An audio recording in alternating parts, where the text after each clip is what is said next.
Hey guys, welcome to the Sharon Homestead. I'm Kat, and tonight it's about 10 p.m. and I am planting peppers in the greenhouse. We live in a cold climate, so the greenhouse is where I've chosen to grow peppers. People grow them just fine outside, but I haven't had a ton of success with peppers. So this year I decided to do it in the greenhouse. I also wanted to show you an update on the seed snails that I made. They're really interesting. Oh, the bugs are crazy. They are flying everywhere because I have a light out here. And otherwise I wouldn't be able to see. Anyways, yeah, the seed snails are interesting. The only thing that I see that might be a problem is the stalks aren't very strong because they were in a spiral the whole time. And so they're all working together to hold each other up instead of them having to work on their own to hold themselves up.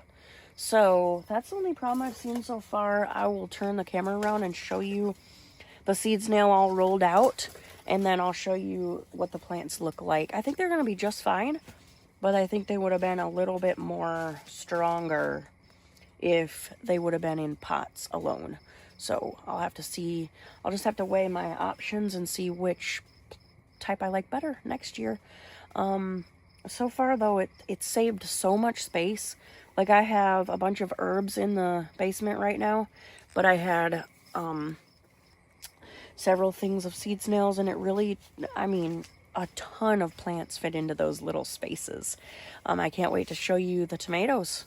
So, yeah, I'm excited to show you. Let me turn this camera around for you. Okay, so I am just doing, you know me, I like intensive planting. And I'm not doing too intensive. I'm doing like a foot apart. Can you stop that for a minute? Please, it's too much noise. I only had 2 cayennes actually make it. I'm going to get some from a friend, but I have to plant. It's June 2nd. Usually I wait till the 16th, but the weather is right. So I'm following my instincts here, and I'm going with it. 2 cayennes. One's pretty small. One is a good size. That's what I got. That's literally what germinated. So that's what I got. And then these ones are jalapeno plants. And you see how it's leaning over like this? It's kind of weak because it's out of its roll. So they were all rolled up like this, nice and tight, and they were all holding each other up. So I think that's a problem, but it's probably the only problem. Look at the roots. They pull apart really well, really nicely. It's a pretty small plant. The plants are really inconsistent.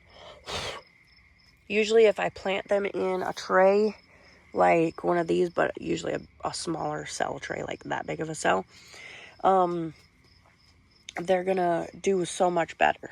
And like these guys are shorter, but they are stockier, you know. And I've got some that are stockier in here, but they're so tall and lanky. And that's not saying anything about the light, because the light was perfect. And you can see with the other plants that I have, you know, they're great. It's just, look at those ones. These ones are nice. But so that's the thing I like about the seed snails is it's very compact. But the thing that I don't like so far, and I wasn't anticipating it, was the fact that they're all droopy. But I think they're going to straighten out pretty easily. So what I'm doing out here is I got my little torch, and I'm torching a hole in here, and then I'm going to dig a hole wherever this is with my hoary. Let me see if I can do this on camera. I dig a deep hole in here.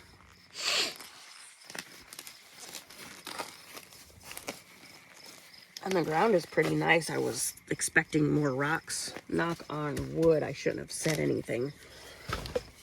But, so I dig pretty deep hole down there. Kind of like tomatoes. I've done it before with my peppers. I'm doing it this year because they need some extra strength. gonna grab one of these. Do it gently and carefully. And then I'm just gonna drop this in there pretty deep. Pull off those leaves and then fill up the hole.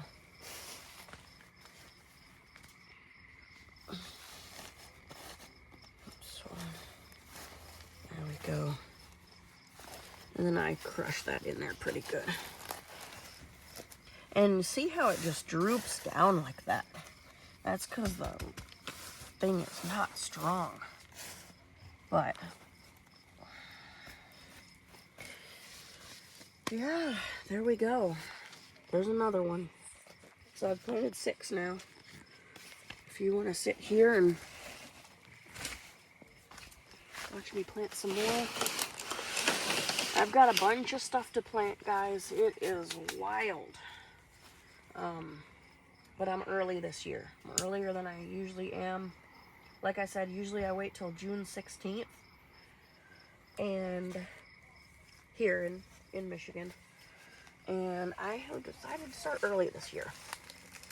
I just feel it. It's right this year. And I can do it. I've got these greenhouses. I've got the raised beds. Got everything going for me this year. I'll take you on a tour tomorrow so you can see everything I've been doing. I got some rhubarb planted. I got a bunch of stuff going on. I just haven't had time to share. I am a little bit busy. Just a little, guys. Just a little. Look at those roots. See all that?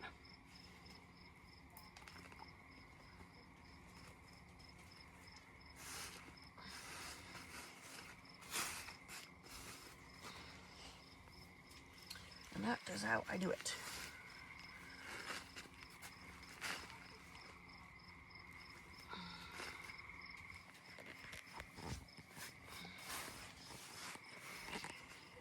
Okay. That's what's going on tonight. I have lots of stuff to plant. All those. I got some stuff from David's work.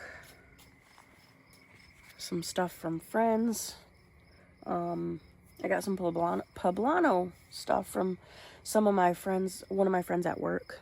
Also, I got those over there.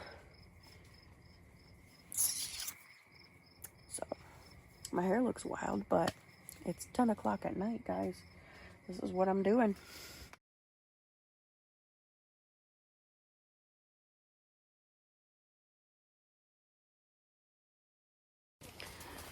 I failed to mention I am going to do 2 rows here.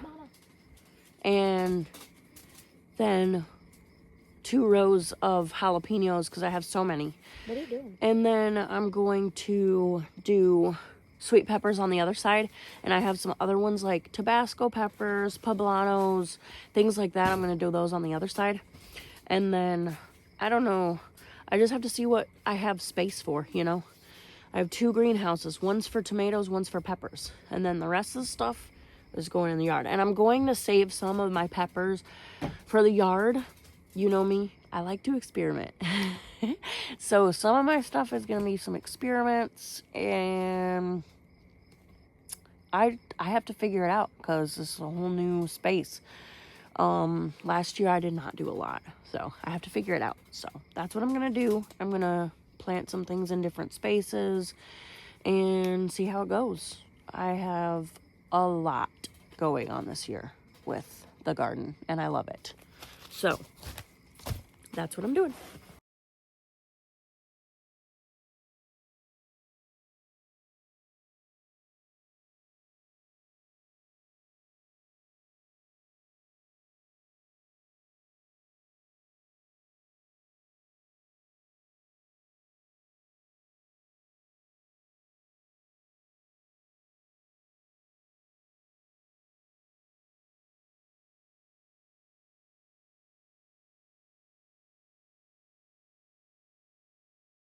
Okay, guys, I just got done with the halfway point on one of the rows.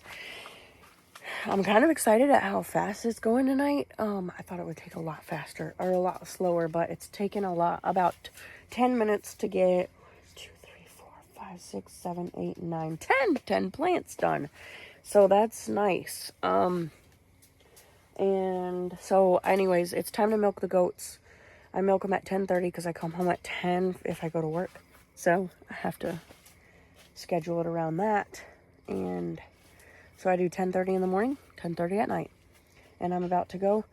And 2 of the goats I just got today, and they're used to being milked at 6:30. So they're going to be really full, but they have to get on my schedule. Otherwise, I'm not doing that many times a day. No way, senor. Okay, I'm going to go get my goat. One's on pasture, 2 are in the barn. And we're going to milk these goats. We have this set up in the garage right now because that's the way it works best. But we're about to move it into the barn. We have a little hay feeder. Oh wow. We have a little feeder, and one of my friends made this for me. Well, she made it for herself, or her husband did. But our garage is a mess. But the garage is a mess. But there we go. There's the milk. Heck yeah.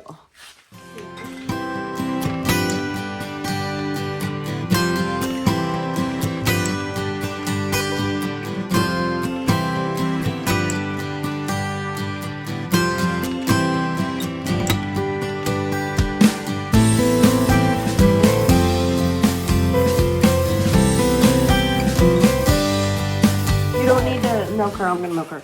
Okay, this one is one of the ones I just got today, and she has a big growth on her. I knew she had it when I bought her. She only has milk on one side, and she has an extra teat. So I got her for a very low price. So also her toenails, I gotta clip them. I gotta get everybody's toes looking good. All right, we got one. Okay, let's see how it goes.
So usually it takes us about 10 minutes from start to finish milking, cleaning everything, putting the goats away, everything. It takes us about 10 minutes. And tonight it's been like 30. And it's really just getting to know the goats, but also they are whack. These goats are whack. Milking them has been interesting. So we got a lot of milk though. So she's glycoma on the side. Please feel it. Like no, she doesn't. Right here. No, she doesn't. It's just not it's not attached. It should be attached up like this. This goat, This plus extra. yeah. We got over a half gallon, in one milking. So, and I really only need about a half gallon, but I have friends that want it for crafting purposes only. Oh my. She squirted milk at me. Anyways, Sorry. yeah, probably about a half gallon and a pint. That's my guess. But like I said, they were late on milking. So,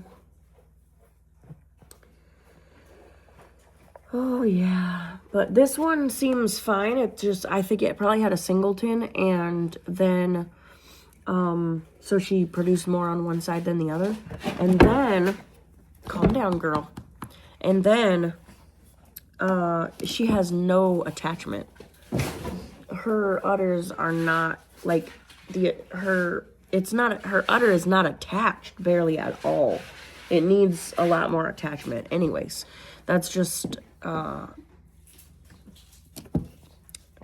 the best breeding, but that's what we get when I get a really cheap goat. So Timu goat. a Timu goat. Timu goat. Anyways, I'm gonna get these goats in the barn set up for the night. I'm really tired. I got planting to do. Maybe I'll do it in the morning. I am tired, and that's the way things go around here. So I'm gonna go. Lily usually processes the milk, so I'm gonna let her do that while I get all the goats in the barn, and then I have to let the chickens in the barn. Maybe I might not let them in the barn tonight because I need to build the rest of their area in the barn. So I will see you guys in a few minutes in the barn. All right, guys, it is another day, and I got the peppers done. So I got 2 rows of peppers. These are all the sweet peppers, and these are all the spicy peppers. So that's all done. Now in the middle right here, I'm gonna put zucchini or squash, and that's gonna be awesome. So I'll have 2 rows to walk in on each side, and then the middle will be zucchini, like I said. Now the next one, it just rained a bunch last night and got caught in the greenhouse, so I had to tie it down. That's why it looks a little weird. Like these things fell down. Anyways, all I have to do is tie it up. And then I have to put stakes in to hold the green inside of the greenhouse. But anyways, I just hadn't done that yet. It's tied down. It has supports on the top so that it's tied down for the wind. So it's not one big kite. And I've got some trees here that need to go to the community garden. This in here is going to be my tomatoes and either zucchini or squash in the middle, just like the other side. And that is how it's going to go. I did save a couple peppers. I want to put them in the raised beds out there. I'm filling the raised beds right now. We're getting things going. So, yeah. All the peppers are done though. That's what I wanted to show you in this first video. I also released some of the pepper plants I got. They had aphids in them. And so I went ahead and put ladybugs in here. I put 750 ladybugs in here. It was awesome to watch, and I should have filmed it, but I didn't. It was nighttime. The best time is to release them in the nighttime, so they'll find something to grab onto. And those were from a greenhouse in the area. Hopefully they got some. I offered to bring some in and put it in, but they didn't want to. They put diatomaceous earth on them, which is fine, but you know, ladybugs, man. Release some ladybugs. That's awesome. Anyways, I'm going to fix up the little details that I have on the greenhouse, and then I'm going to start onto my tomatoes. But I'm going to close this video out right now so you guys can enjoy this one in the meantime. Anyways, it's a great start to the 2026 garden. I'm excited this year. I got a lot going on, so I'm really excited. But I'm glad you guys are following along, and I will see you in the next video. Have a great day, guys.